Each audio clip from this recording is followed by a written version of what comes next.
And away we go.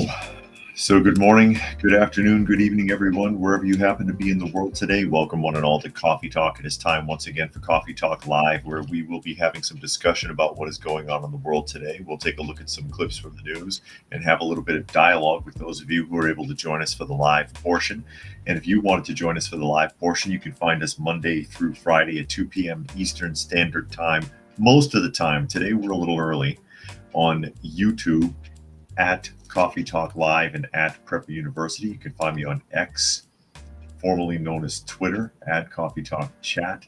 You can find me on fistfulofradio.com, podcasting out of Atlanta Monday through Thursday at 4 p.m. Eastern Standard Time and Friday at noon. Naturally, I do read through as many of the comments as is reasonable for the benefit of those of you who are listening and not able to see. I'll say hello to some of the people that have chimed in so far. C. Helter is here this morning. It's afternoon now, technically. Dragon is here. Cyberjack Sr. Dan is here.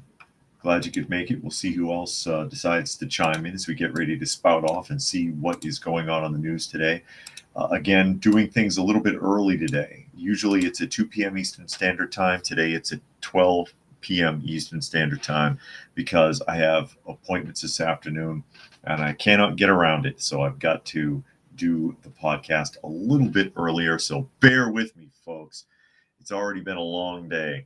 Of course, hurricane already passed through, and primarily in Florida, but we took a lot of it here. And there's 2 days worth of very heavy rain after a dry spell, which is a bad combination, and it causes flooding. And indeed, water got into the house under the basement door. So I spent 2 hours cleaning that up this morning, cleaning water out of the utility room down there. Very frustrating. Raccoon is here, says, finished watching the Vince McMahon documentary on Netflix. Undertaker was interviewed. I thought of LPH. Yeah, Undertaker is totally bought in.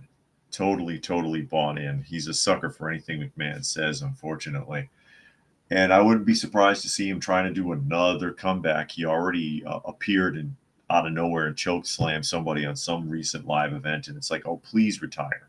Please retire. You look like you're going to have a stroke and fall out just climbing between the ropes. I mean, the guy gave everything he had. He's been beat to death. He's got 2 hip replacements. There's only so much you can give. And then I know they're really sucked into that lifestyle, but it kills them. It kills them. They got to know when to stop. I'm glad that Steve Austin knew to stay in retirement. Anyways,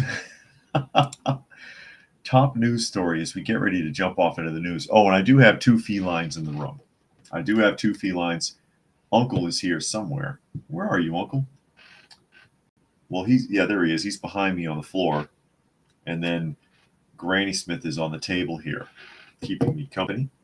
I know somebody wanted to see the cats. As we get ready to jump off into the actual news and see what's going on here today, we're going to go to a Newsweek article. I love the spin on this. Joe Biden's Justice Department has now indicted at least 7 Democrats. Joe Biden's Justice Department. Okay. Following Thursday's unsealed indictment, New York City's Mayor Eric Adams joins a handful of other Democrats in the Biden administration's Department of Justice.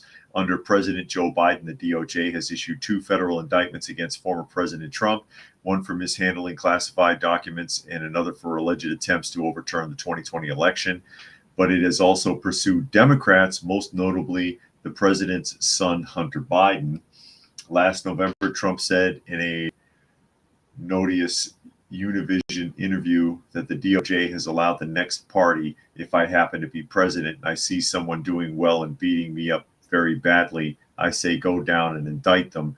They'll be out of the election. He has repeatedly called the indictments against him part of a political witch hunt. I believe that. Trump is correct. It is part of a political witch hunt. And I'll also point out, though, I mean, this is the big spin that Biden is deliberately targeting Eric Adams because he was critical of the Biden administration's handling of the border crisis. He was all for what was going on at the border right up until they started turning up in New York. Then he was against it. Then he started criticizing the Biden administration. Then he started begging for money. And people speculate, and Eric Adams claims he's being deliberately targeted because of what he said. Although he's not the only person to have said things like that, he's just the only one in trouble. And there's two big points. I made my point yesterday that I think it's actually Bishop Lamar. That's my conspiracy theory, that Bishop Lamar Whitehead, the bling bishop, who was a longtime friend of Eric Adams, went down hard for identity theft charges. And that was happening just before the FBI seized his phones. Okay, that happened just before the FBI came after him and seized his phones and seized his laptop and everything else. And I see that Legends has joined us, as well as D-Lo. Glad you could make it this morning or this afternoon. Well, it's morning where you are, D-Lo, because you're in California. So he claims it was the Justice Department is targeting him. And he also has made racism claims, which actually the New York leader of the BLM has denounced and said, no, it's because you're corrupt, which is a huge surprise to me, actually, that they're not backing him at all.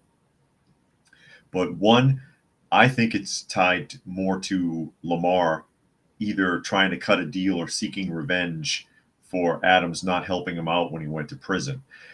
Two, even if the Department of Justice is targeting Adams and his administration, the targets are legitimate ones. He has misappropriated or misused up to $10 million.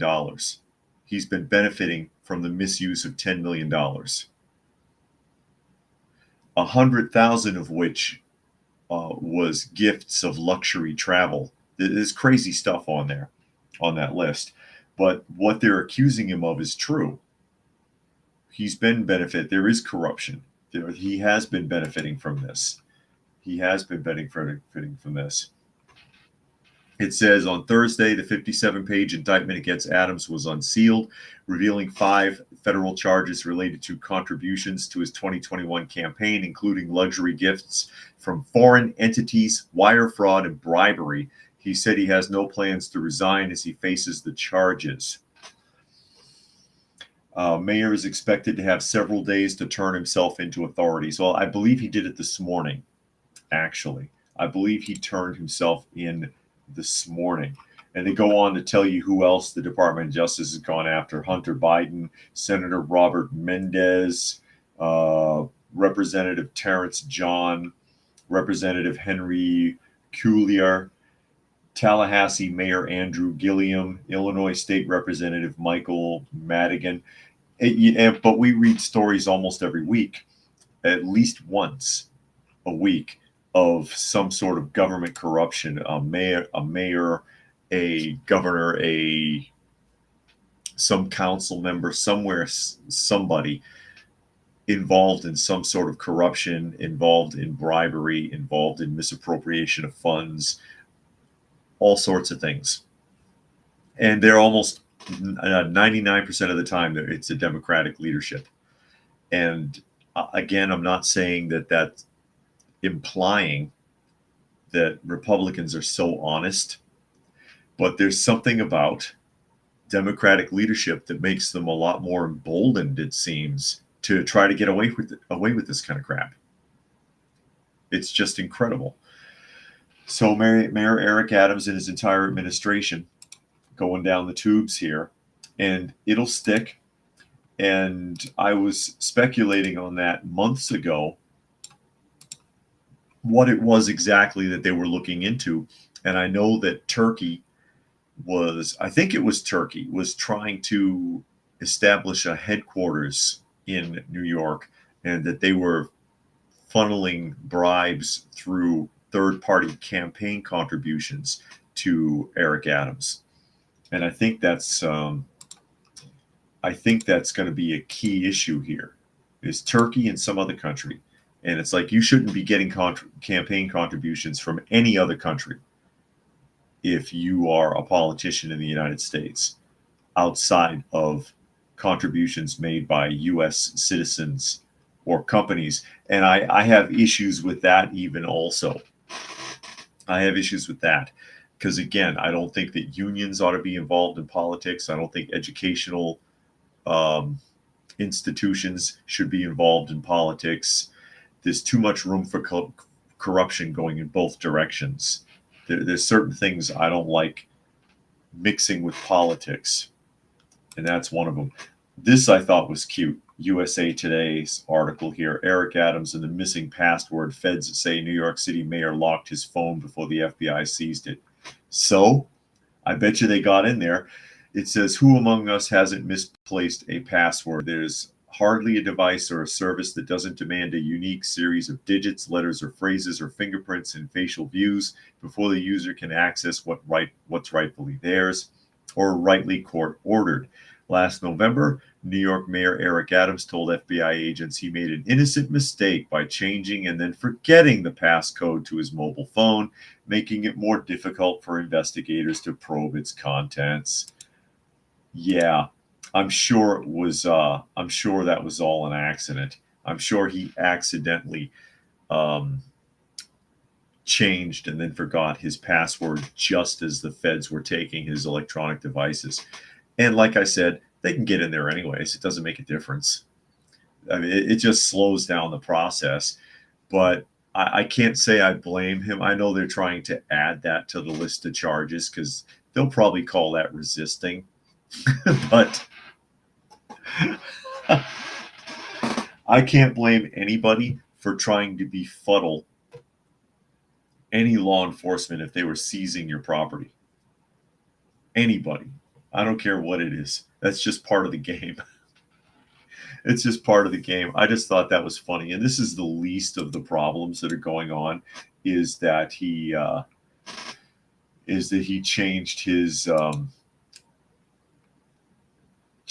his password and then said, oops, upside the head. I can't remember. Oops, upside the head. Who knows where that's from? It says, where are we? 57-page indictment riddled with mobile phone shenanigans, a damning trail that includes an Adams campaign staffer allegedly bites at the chance for $100,000 in illegal Turkish contributions during the 2021 mayoral campaign, and that he had only won by 7,000 votes. Again, really interesting how all of these big, important political contests, presidential election, gubernatorial, mayors of big cities like New York, being the mayor of New York is as good as being the governor of the state. It's extremely important. They're all won by this slim margin. Senatorial and representatives, everybody is winning by a hair nowadays. Dragon says it's a reference to the 1979 song Oops Upside Your Head by the R&B group The Gap Band. There you go. But anyways, it says, during the interview with the FBI, an Adams staffer excused herself and while in the bathroom allegedly deleted from her phone encrypted messaging apps that she'd used to communicate with Adams, a Turkish businessman, and others, according to the indictment. They're not going to be able to bury all that. They're not going to. You can't really, just because you removed it from your phone doesn't mean there's no longer a record. Nothing is really missing anymore. Nothing's really missing anymore. Okay? You can delete it out of your phone. It's there somewhere. It's being stored in a massive data center in an underground bunker someplace. It's being held somewhere. So nothing's ever really deleted anymore. And JD making a reference to the beard, it says the beard's gone long since the last time I saw you. You're joining ZZ Top. May as well. Everybody else is in it. I mean, they've lost 2 members and they're still ZZ Top, right? Anyway, again, my wife likes it. I said, you all know the story. She wanted to see what it would look like if I grew it out. She likes it, so she wants me to keep it going. And so there you are. There you are. And no neck beard. See, I don't do the neck beard. I don't do the neck beard. That's really bad, actually, when it's on your neck. That's scratchy and uncomfortable. I guess you get used to it. But I don't want to have a neck beard. Also big in the news here. Yeah, hunker down for World War III, folks, because it looks like we might get there after all. It's always a possibility. It's always a possibility anyways. But we're going to go to Reuters. We're going to look at a Reuters article, and we're going to jump across the world to Yemen. And it says Yemen's Houthis say they attacked Israel and U.S. destroyers. So here we go. That is Yahya Sahri giving a statement whereby they claim, what's all this? Look at all these microphones. I bet you there isn't 2 radio stations in the country. Who are all these microphones for? Anyways, wouldn't it be funny if that was all just for show and there's actually only 3 of those microphones hooked up to anything? Wouldn't that be something? Aren't we beyond the day and age where we have to have like 35 microphones on the podium? Hasn't technology advanced beyond that point by now? That looks so staged. And every one is a completely different color. It's like when you go to a bar and they have all those independent brewer beers on taps, and they get this long row of taps that are sticking up. Oh my God. And Jericho's here. He says, you're early. I forgot. Well, you're here now. It's okay. Anyway, Yemen now. Yemen's Iran-aligned Houthi militants said on Friday they had targeted the Israeli cities of Tel Aviv and Ashkelon, along with 3 U.S. destroyers in the Red Sea with missiles and drones in support of Gaza and Lebanon. The Israeli army said it had intercepted missiles fired at Yemen after sirens were heard, or from Yemen, I should say. The Houthis' military spokesperson said operations will not halt until Israel's offensive in Gaza and Lebanon stop, which, I mean, they're ready for a massive ground assault in Lebanon. They're pounding the hell out of it this morning. They're pounding the hell out of it, and they've got a massive ground assault ready to go. So Lebanon is about to be trounced thoroughly, because as much saber rattling as a lot of these countries do, they're really not efficient in combat. The group attacked Tel Aviv with a ballistic missile, launched a drone towards Ashkelon in southern Israel. Yahya Sir said, we will carry out more military operations against the Israeli enemies to triumph for the sake of our brothers. Blood in Palestine and Lebanon, he added in a television speech. Surya also said in a separate television speech that the group had simultaneously targeted 3 U.S. destroyers in the Red Sea with 23 ballistic and winged missiles and a drone while the vessels were on their way to support Israel. Well, you don't know what they were on their way to do in the Red Sea, number one. Number two, none of your ballistic missiles or drones made it, to my understanding. They were all shot down. And 3, you targeted 3 U.S. destroyers now instead of anything in Israel, which could very easily drag the United States into the whole conflict officially. Helter says Iran is always warning that they would take drastic measures, and every time nothing happens. And KZ is here. Glad you could make it. But yeah, that's the kind of thing that could drag us in, because funding it is one thing, boots on the ground is something else. Look at World War II, something that the United States wanted nothing to do with, up until Pearl Harbor. And you drag the U.S. into it, and then we went and pounded the hell out of Europe. Okay? That's all it takes. Granted, I don't think those ships were hit. I think the ships were able to shoot everything down because, it's Yemen. It's Yemen. They may as well be pitching rocks with catapults when you measure off the technology. But if they manage to do any damage, it could drag us in. Dragon says soon we'll start seeing free Yemen. Yeah, I know. There'll be Yemen flags in the streets in front of the colleges and universities too, right?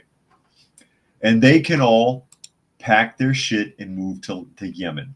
They can move to Lebanon. They can move to Yemen. They could move to the Gaza. They could go live anywhere they want in the Middle East. But guess what?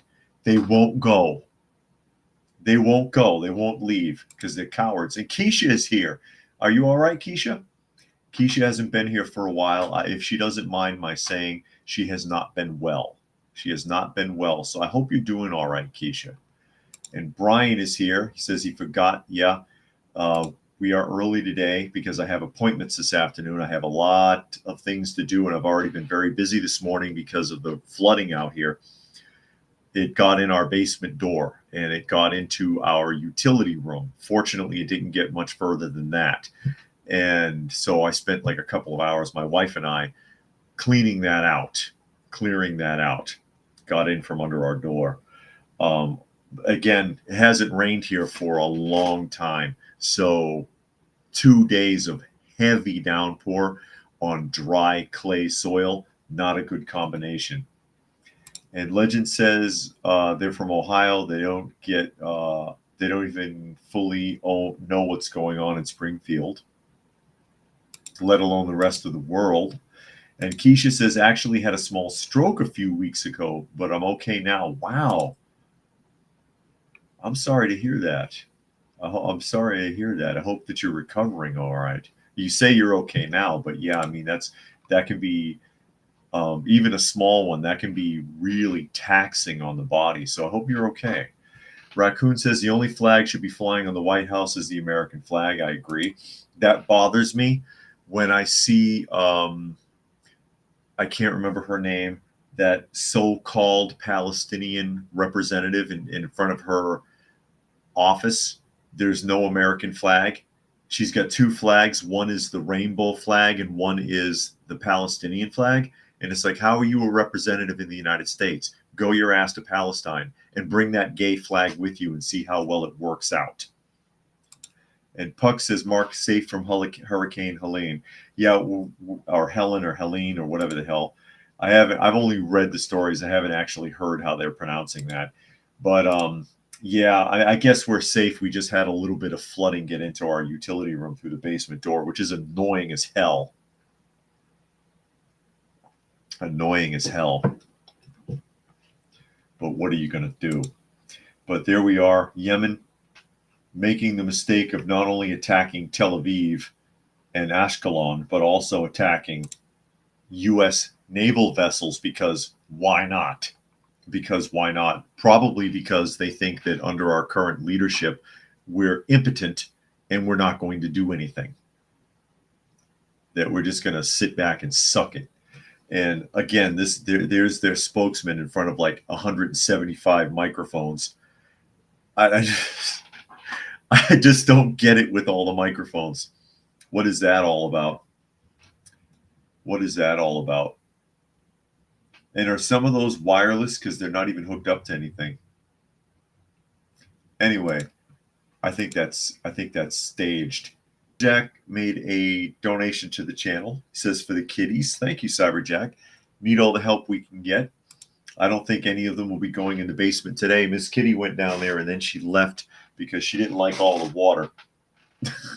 She's the only one allowed downstairs. And she goes down there frequently because she knows it will get her away from the other cats. More fact checking against the Harris Waltz campaign.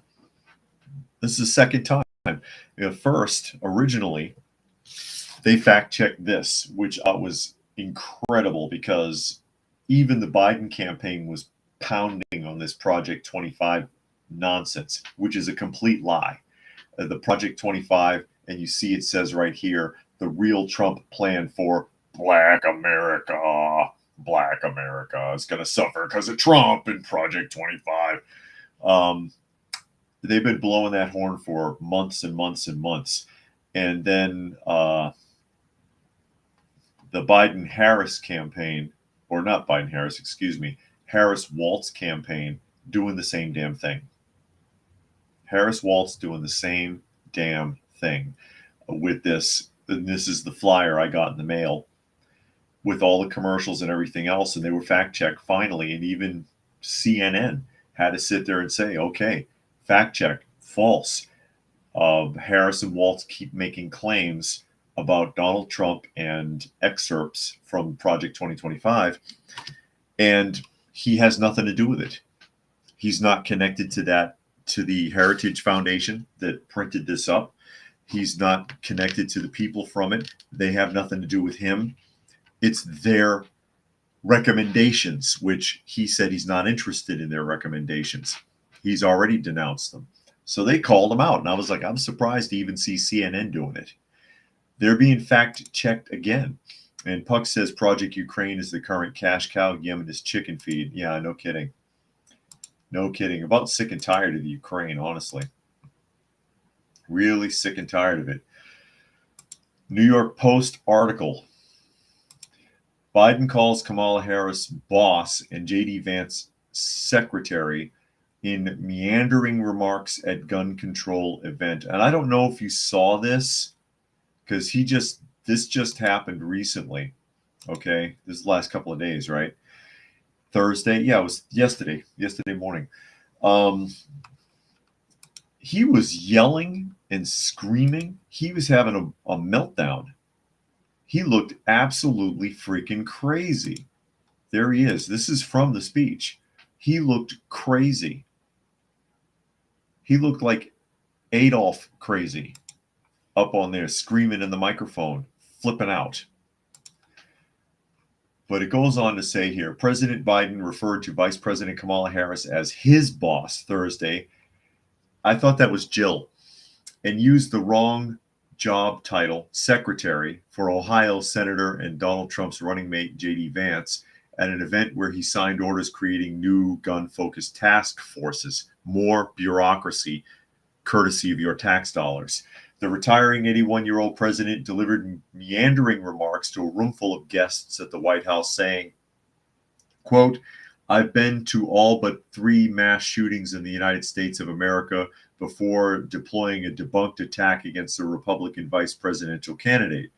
Biden tore into Vance for allegedly shrugging off mass shootings as a fact of life in America, even though the full context of the Republicans' remarks made clear he was saying the opposite. Yeah, that's been fact-checked as false. And that's not the first time that claim has been made, and that is not what Vance said. Hopefully they've got the quote here of what he actually said. Here's another Biden quote. I'm going to be very blunt. Secretary Vance of Ohio, he doesn't even know what the guy's job is, has called these shootings facts of life. Who in the hell do these people think they are? I don't know. Who the hell do you think you are? What is Vance actually told a CNN reporter on September 5th, the schools should increase security so that shootings are not a fact of life. I don't like to admit this. I don't like that this is a fact of life, he continued. But if you're a psycho and you want to make headlines, you realize our schools are soft targets, and we have to go bolster security at our schools so that a person who walks through the front door, they're not able to. Who wants to walk through the front door, not able to. And then it talks about the new order. Biden's executive order creates new panels to study how to best implement active shooter drills at schools and to study potential regulations of 3D printed guns and equipment that can make a semi-automatic weapon into a machine gun. You know that 3D printed shit doesn't work, right?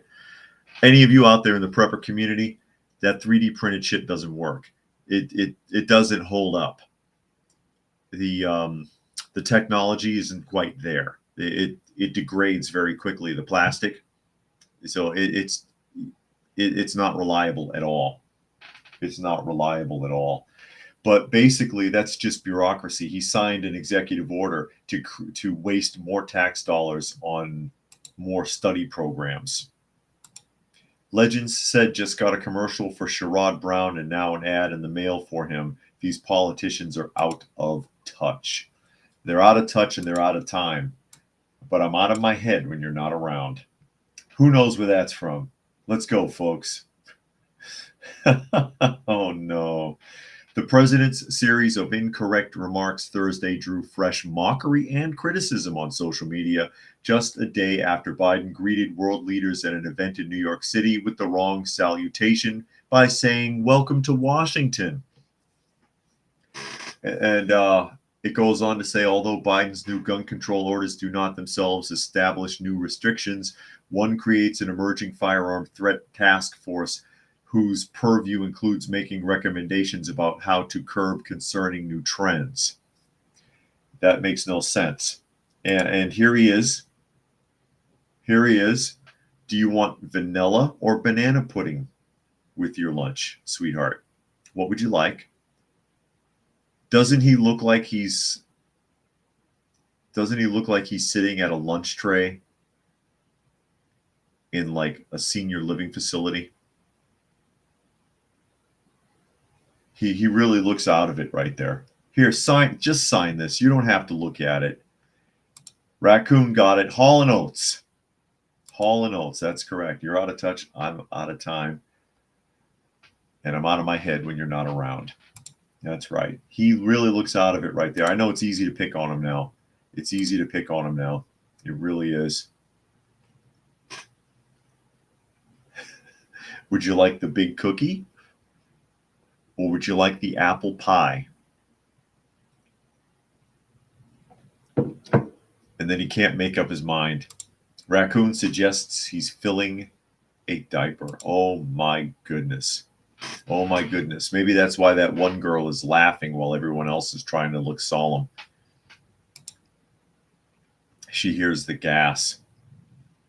I don't know. I do not know. I don't know if he wears anything. I do make an interesting observation on his lapel, though. You know, it is traditional.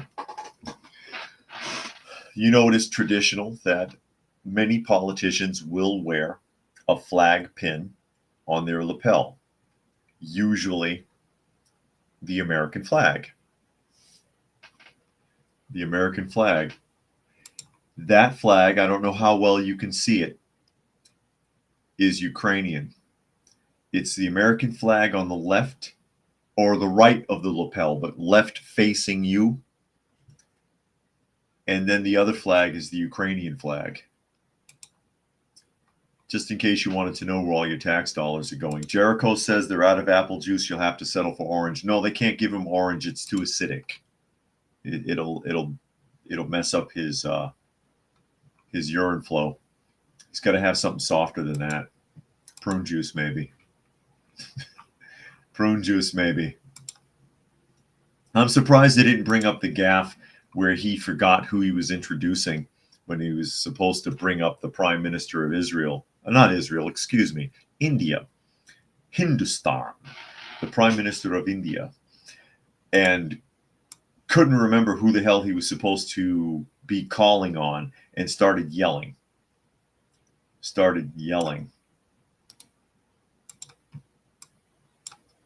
I'm surprised they didn't mention that. Legend says, I don't know what's worse, this picture or early Simpsons episode pauses. Early Simpsons. As we move around here, Fox News. Nothing too important, but interesting nevertheless. If it ever comes up, let's go Restream.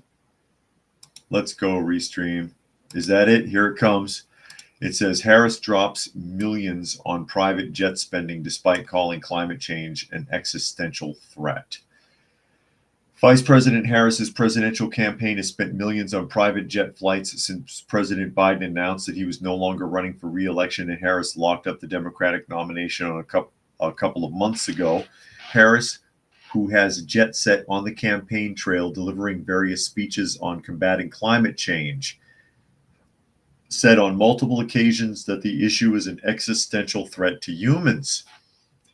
So a little hypocrisy there. There's no question we have to be practical, but being practical, also recognizes that climate change is an existential threat to us as human beings, Harris told CNN in 2019. Being practical recognizes the greenhouse gas emissions are threatening our air and threatening the planet. And that is well within our capacity as human beings to change our behaviors in a way that we can reduce its effects. That's practical. Did she say practical 3 times in one sentence? You know that you would get a bad mark if you had that on an MLS paper, right? Despite calling on people to make changes in their lives to prevent climate change, Harris's campaign has spent at least $3.8 million on private planes in less than 6 weeks. Between July 24th and August 30th, the Harris campaign made dozens of payments to multiple different private jet companies, including the Advanced Aviation Team, Private Jet Services Group, and Principal Aviation and FlexJet.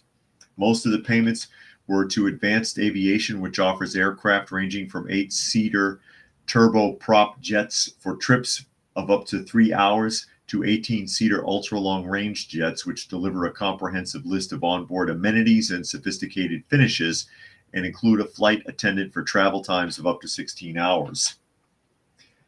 FlexJet promotes itself as first class meets world class. The private flights come after Harris spent years demanding that we must treat climate crisis as the existential threat that it truly is.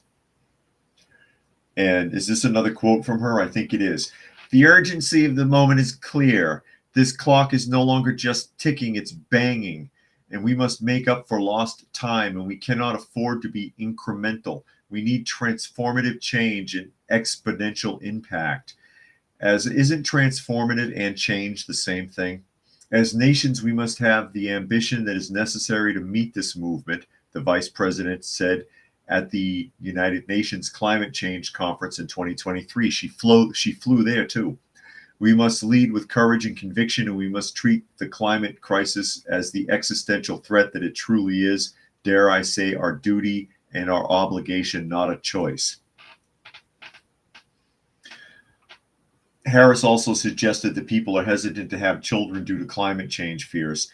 That's bullshit. People are hesitant to have children, A, because they're going to get taxed to death and they can't afford kids, and B, because they're sick of the government being involved in everything they do with their children. Paul says 55.7 billion to Ukraine, 25 million-ish a day to the Taliban. Freaking disgusting. Also strange how suddenly in New Jersey the gas prices go down as we get closer to the election. Well, you know, again, primarily, Paul, most of what you pay at the pump is various state, federal, and county taxes. So all they have to do is restrict one of them, and that price will come down pretty quickly. It'll come down pretty quickly. All they have to do is choke one of those taxes, and you'll go to the pump and it'll be like 30, 40 cents cheaper suddenly. A lot of what you're paying is taxes. When I used to work for Cumberland Farms, and back then the gas wasn't that much, but they expressed to me at that time that the primary money that they make is actually from in-store sales, that at the pump they barely making 10 cents a gallon. The rest of it is, almost all of it is taxes. And Paul goes on to say, Trump 25, stay frosty, keep my head on a swivel. Love the show. I appreciate that. Jericho says he heard an interview where she invented a new term called holistically. Oh, holistically, yeah. And she said it 3 times in like 15 seconds. I saw that. If she's flying that much, both her and her Taylor Swift are the problem, flying a couple of blocks from their houses. That's like people who use their car to get to the end of the driveway to check their mailbox. This is also the reason why in most campaigns, think back, don't they travel in a bus cross country and go from city to city? And they do that so that they don't look wasteful. It's all for show, but they do it so they don't look wasteful, so no one will sit there and say, why are you wasting millions of dollars flying around? So they get in the campaign bus and they get on that motorcade and they drive around the country. And that's why they do it. Legend says reason I don't want kids besides the price of living is due to the K-12 system. Exactly. It's the school and how much the government is involved in everything that you do. Tuck says she's yet another loudmouth grifter who pads her speeches with synonyms and worse, like a fourth grader desperately trying to finish a last-minute book report. But I mean, yeah, she is a hypocrite. And it is what it is. I mean, if you are a politician, odds are you're going to have to fly around a lot. Let's say I ran for the Senate. Let's say one day I decide to run against Warnock, okay, and I actually win. Highly unlikely. They'll vote for him just because of his palate around here, okay? But let's say I ran against Warnock and I beat him. I've got to have to go back and forth between Georgia and DC for voting for voting practices, if nothing else. And to take a bus or a train would just be impractical. I would have to fly. But at the same time, if I've got to do that, I shouldn't be a hypocrite about it and then get on you for driving your car or running your leaf blower or whatever. If I've got to do that, what am I going to do? Hot air balloon back and forth? The job requires that you bounce back and forth between your state and DC. You see what I mean? So I get it. You've got to fly around, but if you're going to fly around, don't be an ass about it and condemn other people for the things that they have to do to get around. I've got to, you've got to drive back and forth to work. You've got other things that you need to do. You can't just, what are you going to do? Ride your bike? For a lot of people, that's just not practical. It's just not practical. That'd be nice, but it's not practical. And she's a hypocrite for leaning on people over that. Another thing that's really interesting that's going on with the Harris campaign is might be a little sketchy to describe, but we're going to get into this here real quick. And who has this? This is a Daily Caller article. Second time I've heard this in the last weeks. Two different agencies, but we're going to read about this one. Leading police group backing Harris is actually run by Democratic political operatives.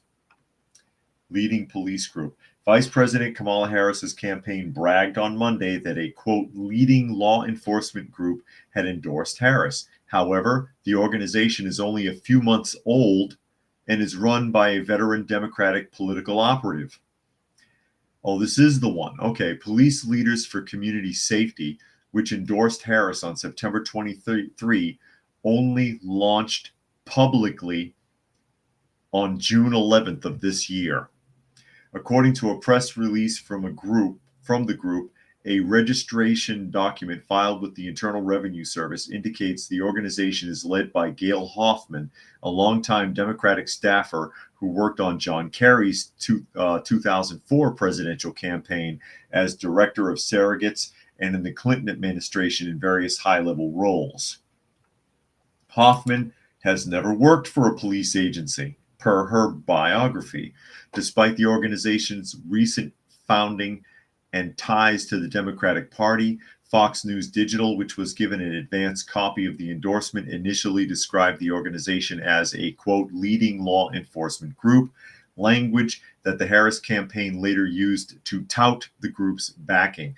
Days after the publication, Fox changed its headline and removed the word leading, noting that Police Leaders for Community Safety is comprised of former law enforcement leaders, and they're not a leading group. The Fraternal Order of Police, the nation's largest law enforcement interest group, took issue with framing Police Leaders for Community Safety as a leading organization in a statement to the Daily Caller News Foundation. Prior to Police Leaders for Community Safety announcing their endorsement earlier this week, we were totally unfamiliar with this group, a Fraternal Order of the Police spokesperson told the DCNF. We are very active and aggressive. In fact, in our interactions here in Washington, D.C., and we're present at basically every law enforcement-oriented meeting that happens here, And we have never crossed paths with this organization, nor are we familiar with its goals or objectives. So basically, the Harris campaign got this fixer, this Democratic staffer, Gail Hoffman, who has worked on campaigns in the past, worked on John Kerry's campaigns, has worked on Bill Clinton's campaigns, to create a police organization from scratch so that they could provide an endorsement for Harris or Biden. It might have been originally for Biden. And it should also be further noted that, I don't know if it says it in here, but the Fraternal Order of Police has endorsed Trump. I don't know if anybody's aware of that. Tuck says people like Harris have never needed to rely on public transportation to survive. Nope. And Puck says the Democratic operatives is a college campus cop, fake organization like Patriot Front. Yeah, this is a fake organization. They invented it. They created it so that they could give themselves an endorsement from it and put it in the news, but somebody caught it. A few days later, Fox redacted the story or retracted the story and said, no, wait a minute. They're not a leading group. Nobody even knows who the hell these people are. They're not a leading group. The people in charge aren't even former police officers. They've got some people that they threw in here, some retired police leadership that they've put on the roster, but that could have come from anywhere. More politicians. Incredible. Absolutely incredible. They made it up. They made it up. I wish it was that easy in everything else in life, you know. I need an endorsement. Make up fake places that you used to work and put it on your resume and on your job application. I used to work for Acme Widget Company. There is no Acme Widget Company, but I used to work there. That's insane. That is absolutely insane. You know that? And okay, you know what? This has been exposed now. And that is shady. You see this right here. And this is Kamala HQ official, their X platform, right?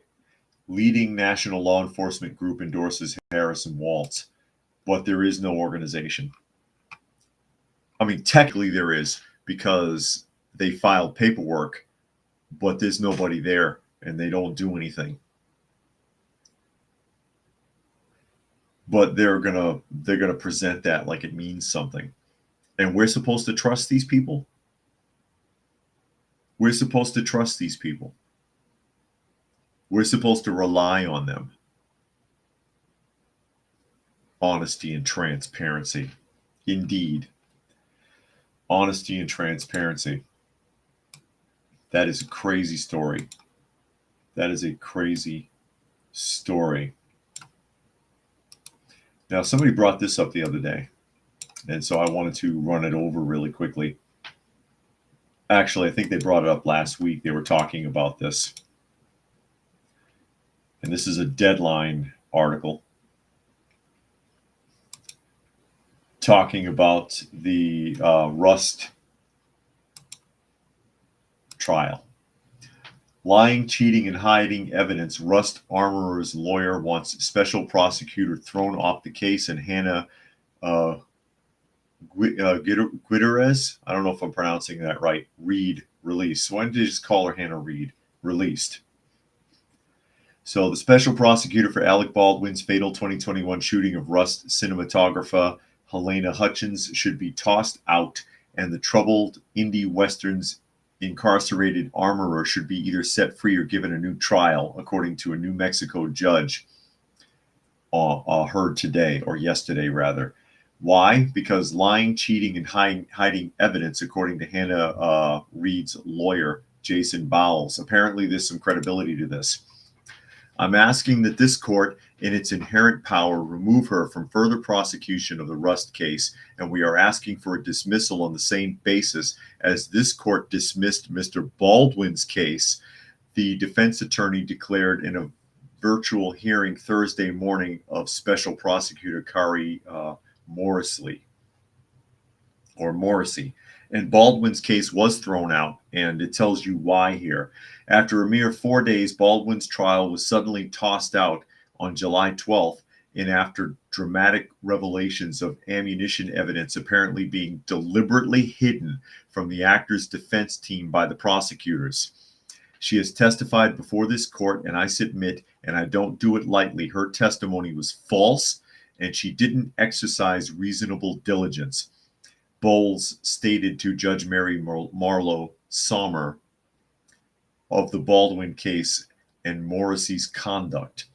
What Mrs. Morrissey did in this case was she destroyed public trust across the board and the Rust prosecution on a case watched by the nation and the world, Bowles said later in the hearing, calling the matter one of the biggest debacles of ethical misconduct possibly in the history of New Mexico. So it has been demonstrated, and this is why Baldwin's case was thrown out, that the prosecutor hid evidence, which has a number of implications. They were able to demonstrate it, and his case was thrown out, but then they put Reid in jail. And her attorney is saying that she was convicted on the same evidence. She either needs a retrial or she needs to be released because your prosecutor already lied and withheld evidence. And this is established, which is true. That's a mistrial and she should be released. Raccoon says the armorer and her supervisor are the ones responsible for the death. However, Alex still shouldn't have been playing with the weapon. There are rules. This is the thing. Alec is just as responsible as the rest of them. The rules have been there since the early days of cinema, going all the way back to the silent movie era because of accidents like this, because they do use real firearms. Never actually point a weapon at anyone. They angle point. When you see somebody pointing a weapon and there's someone else in the frame, it's never pointed at them. It's to the left or to the right to a designated direction. You never actually pointed at anyone on set. And two, you don't use that firearm when you're not rolling, and he wasn't. He was playing with it, pointing it at people who were going pew, pew, pew, screwing around. It's not a damn toy. He broke every rule in the book playing with the gun. And that's involuntary manslaughter because of his negligence. He's just as guilty. Tuck says Alex Baldwin is too big to fail, I guess. Or, yeah, fail. And Fluke Man is here. Completely forgot you started early today. It's okay. And Tuck says the only person who will get serious punishment in the end is the lady who died. Very well put. Very well put. I mean, it is involuntary manslaughter through negligence, but Baldwin is as guilty. He is as responsible. You never point a weapon. And you can look this up for yourself. Rules on firearms. And I've seen a lot about that since that happened, which is where I get all that from. You never point at anyone. Every movie you've ever seen, it's a camera trick. It's a camera trick, but you never pointed at anybody, and you do not use it until you're rolling. Don't play with it. Always treat it like it's real. Always treat it like it's loaded. Treat it like the ammo is real so that there won't be accidents. And again, those rules go all the way back to the silent movie era because of accidents like that. Legend says, as long as I never hear Baldwin complain about gun laws, I'm fine. Yeah, he was on board with that too. He's one of them bleeding heart, like sopping liberals. Brian says, rule number 1, treat every gun like it's loaded, even if it's not exactly. And he was screwing around and someone got hurt. But this is a legitimate claim. This is absolutely legitimate. If the prosecutor withheld evidence, lied about that, and that's why Baldwin got off, then she should get off for the same reason. Legend says if he complains again, he'll be a big hypocrite. I think he already is. I think that's why they made fun of him in Team America. And Fluke Man says sometimes people blame the dead because they know there's nobody to defend them. Yeah. They can't speak for themselves. It's easy to talk about somebody who's dead. That's why I got annoyed with all the people that were carrying on about OJ when he died. We all know he did it. You don't know a damn thing. The only person who knew if OJ did it was OJ. You can't prove it. Nobody can. That's how he got off the first time. And it's like, is he guilty? Maybe, but you can't prove it. So no, we don't know. And Tuck says Baldwin is anti-2A, which is why I was hoping he gets squashed in court. Well, the prosecutor dropped the ball. The prosecutor dropped the ball. And again, it would have been involuntary manslaughter and it would have been negligence. But his career is done. His career is done. And thank you, Puck. That's the point. Crooked justice system. Crooked justice system. Yes, indeed. Because why? Because that prosecutor didn't care about the truth or honesty or getting the job done right. They cared about getting a conviction. And so they twisted things a little bit to make sure they got it and got caught. They got caught up. They got caught up. And as a result, the trial was thrown out. And he's going to walk away from it. Fluke Man says also Baldwin wants to ban the Second Amendment, but happy to play with them. That's right. And that's how Live Ammo ended up on the set in the first place. Was him and the boys playing with those weapons instead of just allowing for blanks. And Tuck says, is that the prosecutor in the photo? No, isn't that the Rust Armorer in the photo? Isn't that Reed in the photo? Hannah Reed. I think that's her. I don't think that's the prosecutor. But the prosecutor is female. The special prosecutor is female.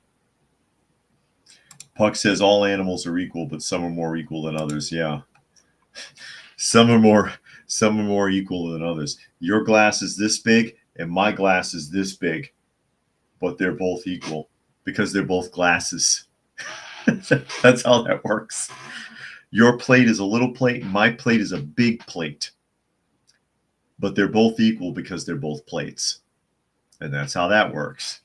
That's how it works, folks. That's how they get you. That's how they move things against you. And Brian says blanks can do damage at close range. You still have to be careful. Yes, that's true.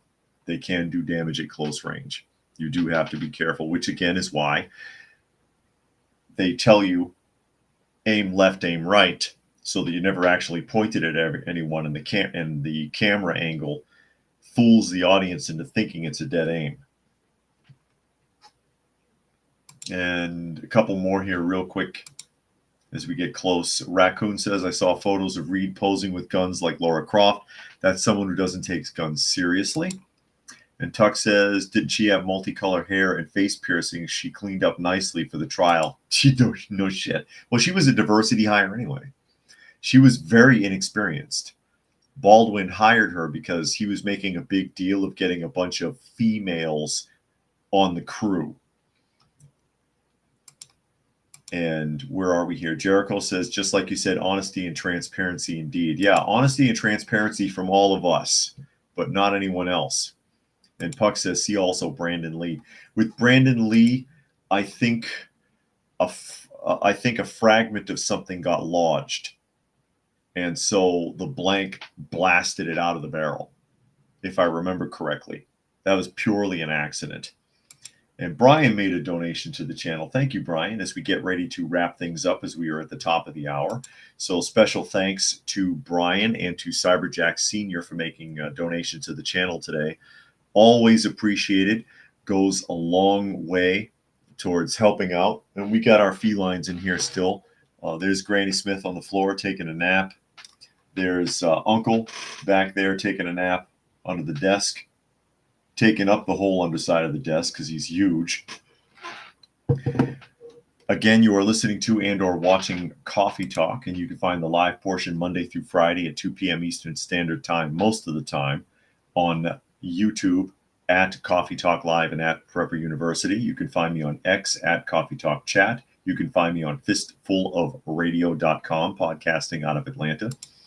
So thanks to everybody who was able to join us here today. Hope you got something out of the conversation, and we will catch you again.